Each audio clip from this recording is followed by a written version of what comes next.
As Dandemutande, we are privileged to have been part of CEO Africa Roundtable, where we have ventilated a number of issues, a number of areas that are of national interest.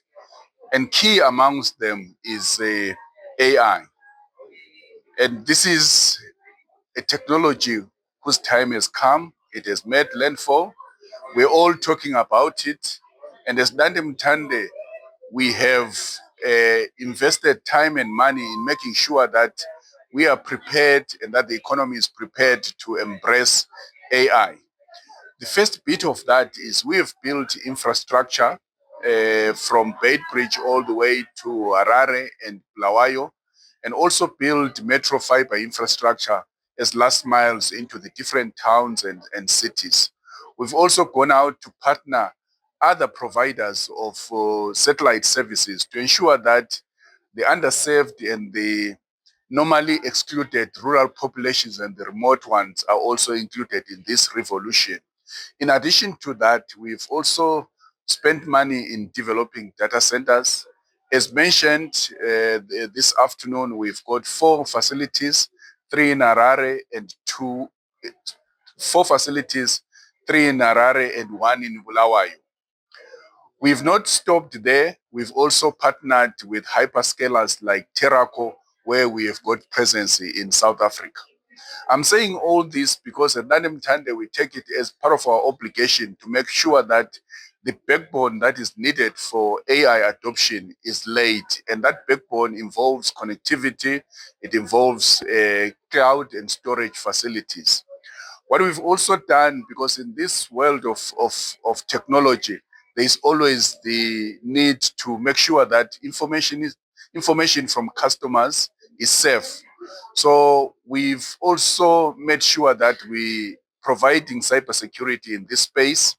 We've actually built a security operating center in Harare, but in addition to that, we've invested in security skills that are needed to help our customers to audit their networks, to also help them secure those networks.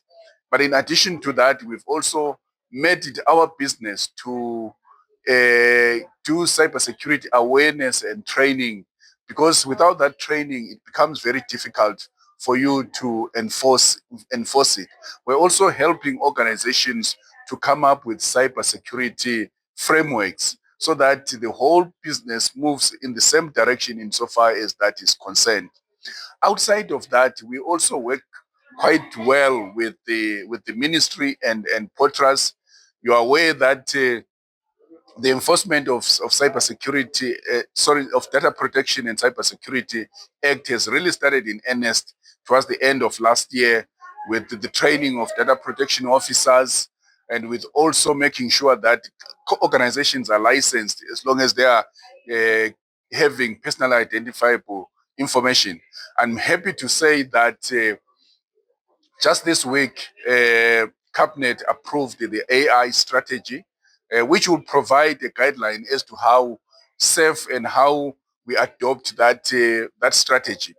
But also, as organizations, we are also making sure that the market is aware of the benefits of AI in terms of efficiencies that it will bring, in terms of how it will enhance customer experience, cybersecurity, and also just creating the new jobs, because innovators will get engaged and busy in making sure that new solutions come out of AI. But in doing all that, we have to be aware of the dangers of also using AI. So ethical use of AI is very important, and also making sure that the AI agents are trained using local data so that the bias is also taken away.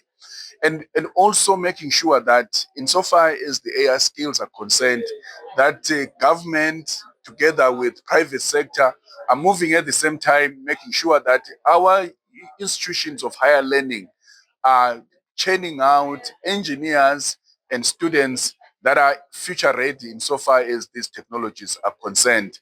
And I'm happy to say that our country, and particularly our ICT ministry, is working quite well with the counterparts within SADC to make sure that there is an old SADC approach to the adoption of AI, that there is an old SADC approach in making sure that data protection and privacy becomes key.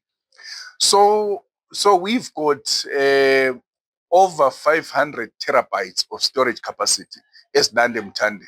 But there is also capacity from Tel 1, as you are aware that they built 2 data centers, one in Mazowe and then another one in Harare. I think they have actually a third facility in Bulawayo in Hillside. But Econet have just also launched their own tier 3 data center. And I'm sure a lot more will be coming up. All what we are doing is making sure that as a country, we are ready to host our own data, to make sure that the aspiration of data sovereignty is achieved.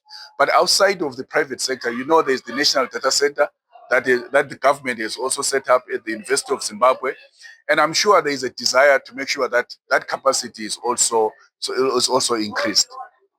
I think if you look at Dandemutande over the last 15 years in our business in terms of building the fiber networks, putting up the data centers, the wireless networks, we've invested well over 25 million US dollars. That is just in the last 15 or so years. And there's a lot more that we need to invest because as we have this national agenda of connecting the unconnected, recognizing that connectivity is now a human right, we've got an obligation that no one is left behind. So there will be a lot more infrastructure that will be needed to smaller towns and cities in terms of fiber rollouts. There's a lot more capacity that needs to be brought into the country. At the moment, at the last Potras report, we've got installed or equipped capacity across all providers of about 1.5 petabytes of data that you can be brought in. We're only using a third of that. So there's a lot of investment that has come in. But we still have to invest in tier 3 and higher data centers so that the capacities that are needed to store the GPUs that are needed to drive AI are also in place. We are in current conversations with the Oracle, and we are hopeful that we'll be able to have a conclusion as to bringing Oracle data, an Oracle instance in Zimbabwe. That will probably cost us over $1 million. But what it will do is it will enable all the other people that have been wanting to use Oracle or sending their data out to be able to locate it in the country. And that data center will be AI enabled as well. It's an early conversation, but we are hopeful that it will deliver to the aspirations of this country.